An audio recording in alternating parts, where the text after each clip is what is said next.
മകന്റെ ഭാര്യയുടെ വീട്ടിൽ ജോലിക്ക് നിൽക്കേണ്ടി വരുന്നത് നിനക്ക് വല്ല അഭിമാനക്ഷതം ഉണ്ടോ? അതെവിടെയും ചെയ്യുന്നതിൽ എനിക്കൊരു അഭിമാനക്കുറവും തോന്നിയിട്ടില്ല. ഗൗതമിന്റെ ബർത്ത്ഡേ പാർട്ടിക്കിടയിൽ ശരത് അറിയാതെ ഗൗതം ശ്യാമയെ കാണാനെത്തുന്നു. ഗൗതം ശ്യാമയോട് അതിക്രമത്തിന് മുതിരുന്നു. എനിക്ക് ബർത്ത്ഡേക്ക് ഗിഫ്റ്റ് ഒന്നുമില്ലേ? ശ്യാമ തന്ത്രപൂർവം ഗൗതമിനെ മുറുക്കി പുറത്താക്കുന്നു. സ്വന്തം ഭർത്താവ് കൂടെ ഉണ്ടായിട്ടും എനിക്ക് ഇങ്ങനൊരു ഗതി വന്നല്ലോ.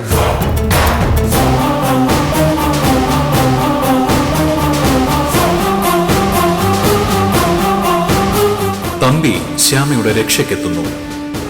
നല്ല മൂർച്ചയുള്ള ഒരു കത്തി ഞാൻ ഇതിൽ വച്ചിട്ടുണ്ട്. ഇതെടുത്ത് ഉപയോഗിക്കുമ്പോൾ കൈ മുറിയാതെ സൂക്ഷിക്കണം. തുടർന്ന് കാണുക.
ശ്യാമേ,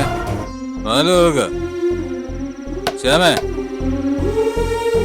ശ്യാമേ, ശ്യാമേ.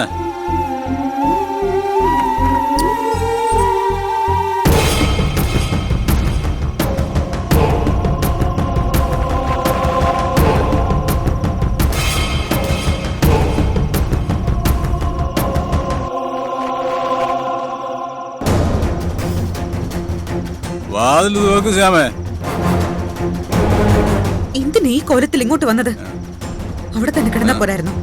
ശബ്ദിക്കരുത്, ഇത് എന്റെ വീടാ. പോട്ടെ ശ്യാമേ, കമ്പനി കൂടി കുറച്ച് ഓവറായി പോയെന്നേ ഉള്ളൂ. ഒന്ന് അഡ്ജസ്റ്റ് ചെയ്തേക്ക്. ഇങ്ങോട്ട് പോ. Don't touch. നീ എന്നെ തുടരുത്. നീ എന്നെ പിടിച്ചാണ്. ഓക്കെ, എന്ത് ചെയ്യാനാ? മദ്യം കണ്ട പുള്ളിക്ക് വേറൊന്നും വേണ്ട. വയറ് നിറച്ച് കുടിപ്പിക്കാൻ ആളും ഉണ്ടല്ലോ. അയ്യോ, എന്നെ തെറ്റിദ്ധരിക്കണ്ട. ഞാൻ കൂടുതൽ കുടിക്കാറുമില്ല, ആരെയും അളവിൽ കൂടുതൽ കുടിപ്പിക്കാറുമില്ല. അതേ പോവാം. മാറി വീഴുന്ന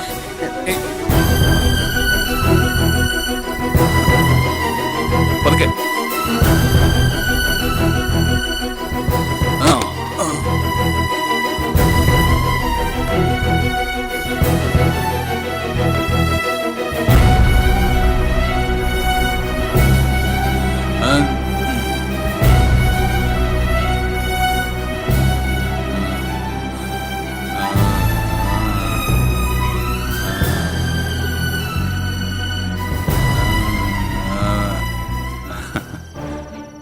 ഭയങ്കര ബോറായിരുന്നു കേട്ടോ.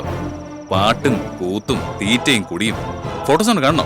വേണ്ട, എന്നെ ഒന്ന് സ്വസ്ഥമായിട്ട് വിട്ടാ മതി. ഇവിടെ നിനക്ക് എന്ത് സ്വസ്ഥതക്കേടാ? ഇവനെ ഇത്രയും കാലം സഹിച്ച നിന്നെ സമ്മതിക്കണം. മുകളിൽ എന്റെ ഒരു പേഴ്സണൽ റൂമുണ്ട്. ശ്യാമ അങ്ങോട്ടോ, നമുക്കിന്ന് അവിടെ കൂടാം. ദേ, സൂക്ഷിച്ച് സംസാരിക്കണം നീ. താൻ എത്ര ബോറനാണെന്ന് പറഞ്ഞാലും ഈ കിടക്കുന്നത് എന്റെ ഹസ്ബൻഡാ. ഫ്രണ്ടിനെ കുടിപ്പിച്ച് കിടത്തി അവന്റെ ഭാര്യ പേഴ്സണൽ റൂമിലേക്ക് ക്ഷണിക്കുന്ന താനൊക്കൊരു മനുഷ്യനാണോ? എന്റെ ചെലവിൽ കുടിച്ചു മറിയുമ്പോ ഇങ്ങനൊരു ഭാര്യ ഇവിടെ ഉണ്ടെന്ന് നിന്റെ ഭർത്താവ് ഓർക്കണ്ടേ ശ്യാമ?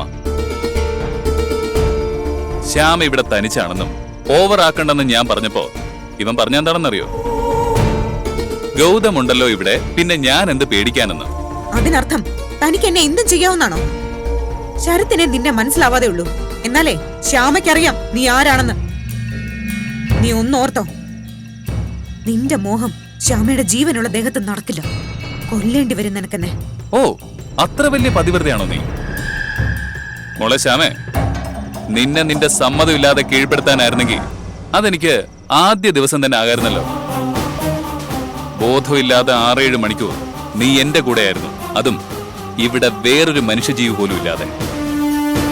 നിന്റെ സമ്മതം, അതിനുവേണ്ടിയാ ഞാൻ ഇതുവരെ കാത്തത്. ഇനി ഞാനത് പിടിച്ചു വാങ്ങും. ഡീ,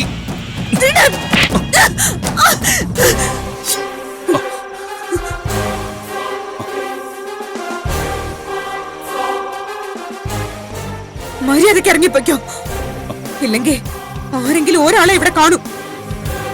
നിനക്ക് ഈ ശ്യാമ ശരിക്കും അറിയില്ല. ഒരിക്കൽ ഞാൻ നിന്നോട് പറഞ്ഞതാണല്ലോ, ആദ്യ ദിവസം നീ എന്നെ ഉപദ്രവിക്കാതിരുന്നത് കൊണ്ട് മാത്രമാ പിന്നീട് ഞാൻ നിന്നോട് സൗഹൃദത്തിന് വന്നതെന്ന്. ഇനി നിന്നെ ഞാൻ വിശ്വസിക്കില്ല. പോവാൻ. ഓക്കേ, പോയേക്കാം പോയേക്കാം. പക്ഷേ ആദ്യ ദിവസം നീ ബോധം കെട്ട് വീണപ്പോ ഞാൻ നിന്നെ എങ്ങനെയാ പരിചയപ്പെട്ടെന്ന് നിനക്ക് കാണണ്ടേ? കാണിക്കാം.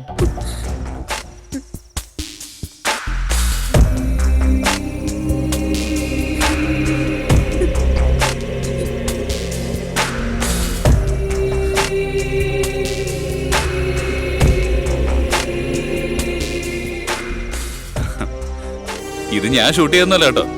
ആ സമയത്തെ CCTV ഫുട്ടേജ്. എടാ, നീ എന്തിനാ എന്നെ ഇങ്ങനെ ദ്രോഹിക്കുന്നെ?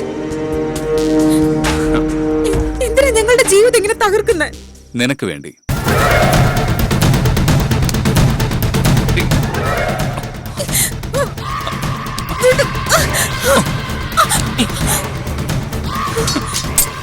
ശ്യാമ, എനിക്ക് ആരുടെയും ജീവിതം തകർക്കണമെന്നൊന്നുമില്ല.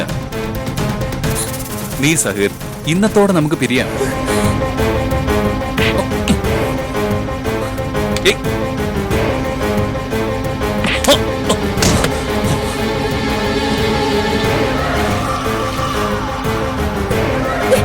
ശരത്, ശരത്, ശരത്,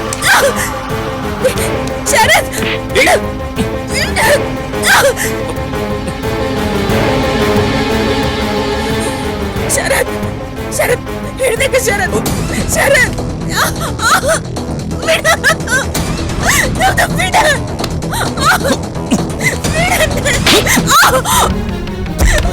പ്ലീസ് വിട്.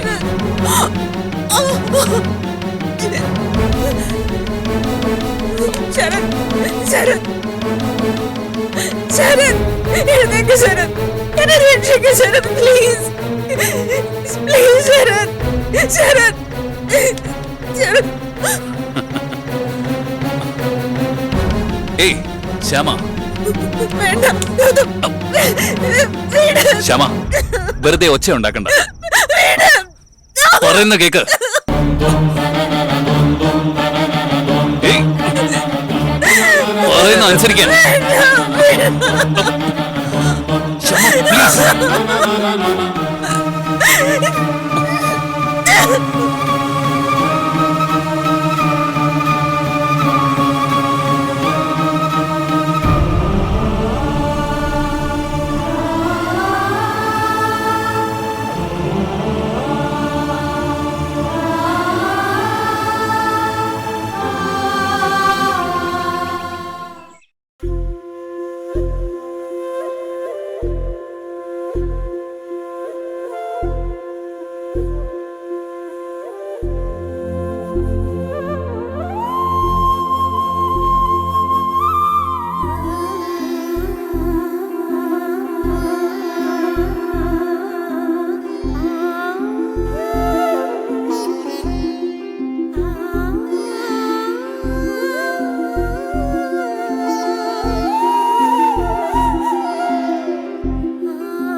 മോളെ പ്രിയേ, അമ്മ ഇറങ്ങുക.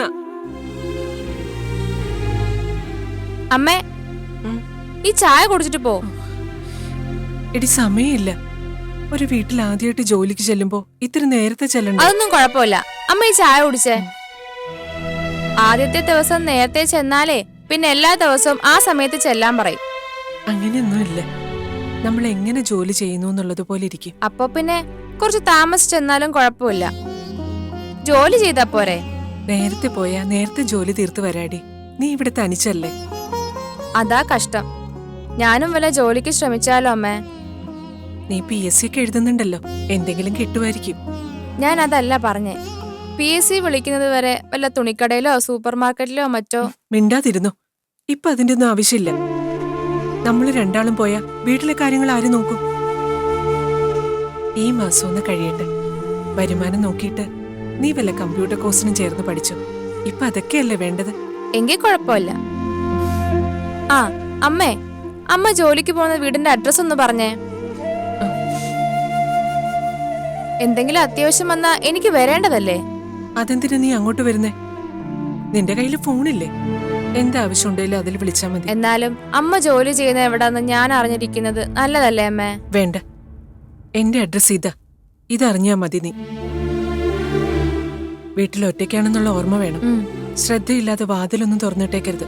കാലം അത്ര നല്ലതൊന്നും അല്ല. അതൊക്കെ ഞാൻ നോക്കിക്കോളാം. അമ്മ പോയിട്ട് നേരത്തെ വരാൻ നോക്കും.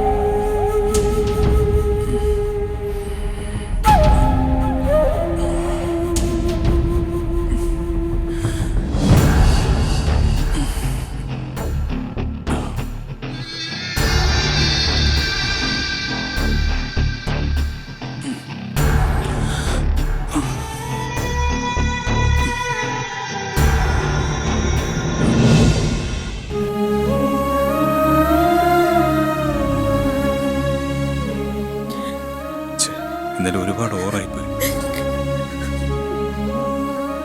ഞാൻ ഉറക്കത്തിൽ പിച്ചുമ്പയും പറഞ്ഞ ശ്യാമി ഉറങ്ങാൻ വിട്ട് കാണില്ല. പാവം, ഇനിയിപ്പോൾ എന്താ ചെയ്യുക? ശ്യാമയൊന്ന് സമാധാനം വെച്ചേ പറ്റും, ഇല്ലെങ്കിൽ കുഴപ്പമാവും.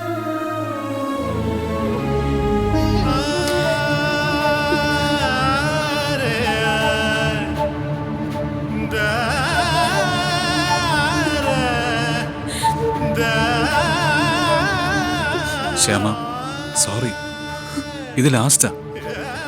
ഇനി ഒരിക്കലും ഇങ്ങനൊന്നും ഉണ്ടാവില്ല. ഈ തവണ കൂടി നീ ഒന്ന് ക്ഷമിക്കേ പ്ലീസ് ശ്യാമ. ഞാൻ നിന്റെ കാല് പിടിക്കാം.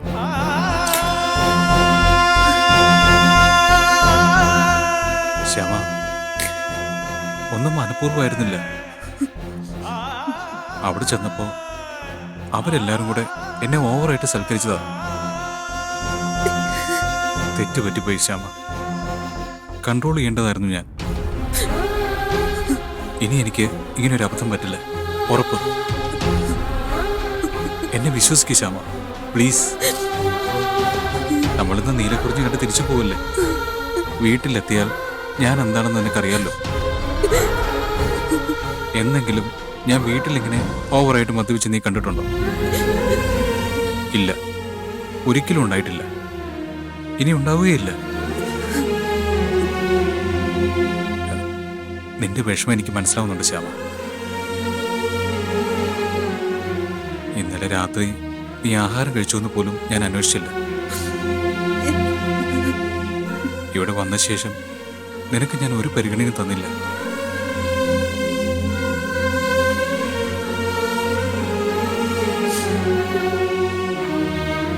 എല്ലാം എന്റെ തെറ്റാ. എന്റെ മനസ്സിനെ എനിക്ക് കൺട്രോൾ ചെയ്യാൻ പറ്റിയില്ല. എന്തോ ബാധ കയറിയതുപോലെ ആയിപ്പോയി ഞാൻ. ഇല്ല ശ്യാമ, ആ ബാധ ഞാൻ തൂത്തെറിഞ്ഞു.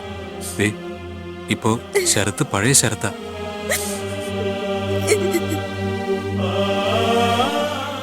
ദേ നോക്ക്, ഞാൻ പോയി കുളിച്ച് റെഡിയാവും. എന്നിട്ട് നീയും കഴിഞ്ഞതൊക്കെ മറന്ന് റെഡിയാവണം. നമുക്ക് പോവാൻ ശ്യാമ, നമ്മുടെ ആ പഴയ കൊച്ചു ജീവിതത്തിലേക്ക്.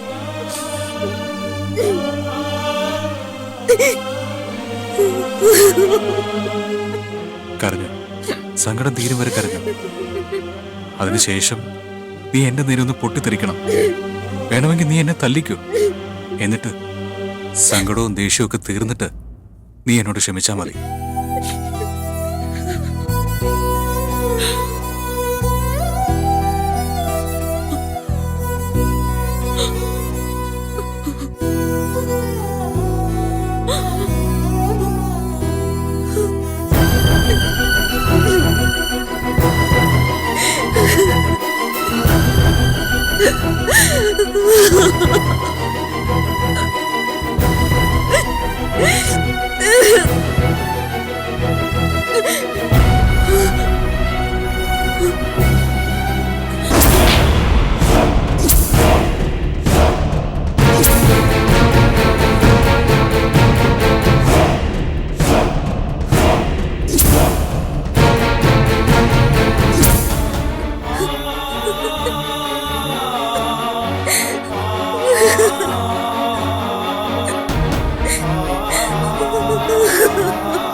ആ ശരത്തിന്റെ അമ്മയാ, വരൂ.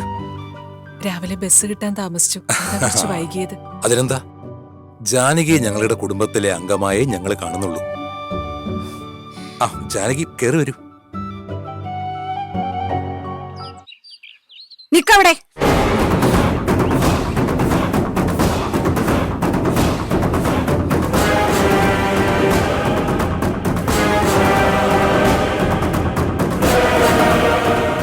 നീ ഇപ്പൊ വന്നത് ഇവിടുത്തെ ബന്ധുവായിട്ടാണോ അതോ ജോലിക്കാരിയായിട്ടാണോ?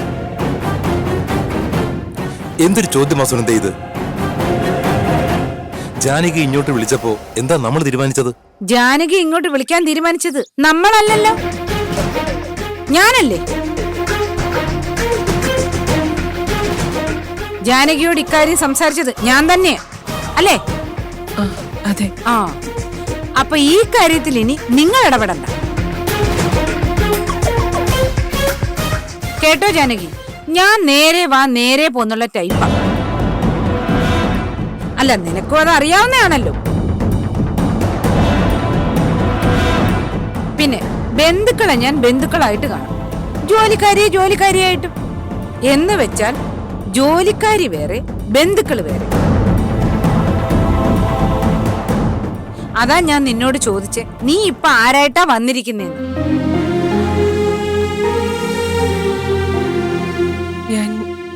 ഞാൻ വന്നത് ഇവിടെ ജോലി ചെയ്യാനായിട്ടാ. അതാണ്, കേട്ടല്ലോ. ജാനകി നിങ്ങളെ പോലൊന്നുമല്ല, അവൾക്ക് കാര്യങ്ങളെല്ലാം മനസ്സിലാവും. ആ, അപ്പോഴേ ജാനകി സമയം ഒട്ടും കളയണ്ട. ഇവിടെ ജോലിക്കാര് കയറി വരുന്നത് മുന്നിൽ കൂടെ അല്ല, അടുക്കള വഴി. അവിടെ വാതിൽ തുറന്നിട്ടിരിക്കുക, നീ അങ്ങോട്ട് വാ. സുനന്ദേ, നീ കാണിക്കുന്നത് തീരെ ശരിയല്ല. എന്തോ ശരികേട്? ഇതിനു മുമ്പ് ഇവിടെയുള്ള ജോലിക്കാരി ഇതുവഴി കയറി വന്നപ്പോ നിങ്ങളല്ലേ പറഞ്ഞത് പുറകിലൂടെ പോകാൻ? അതുപോലെയാണോ സുനന്ദേ ജാനകി? അതെ സർ. ഒരു വീട്ടിലെ നിയമം അവിടെ വരുന്ന എല്ലാ ജോലിക്കാർക്കും ഒരുപോലെ ബാധകമാണ്. ഞാൻ അടുക്കള വഴി വന്നോളാം മാഡം.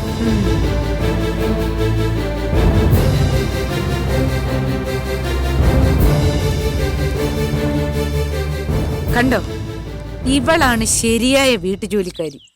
എത്ര പെട്ടെന്നാ അവൾക്ക് നമ്മൾ സാറും മാഡം ഒക്കെ ആയത്. വേണ്ട സുനന്ദേ, നീ ജയിച്ചു എന്ന് കരുതണ്ട. ഇതിന് നീ മറുപടി പറയേണ്ടി വരും. ആരോട്?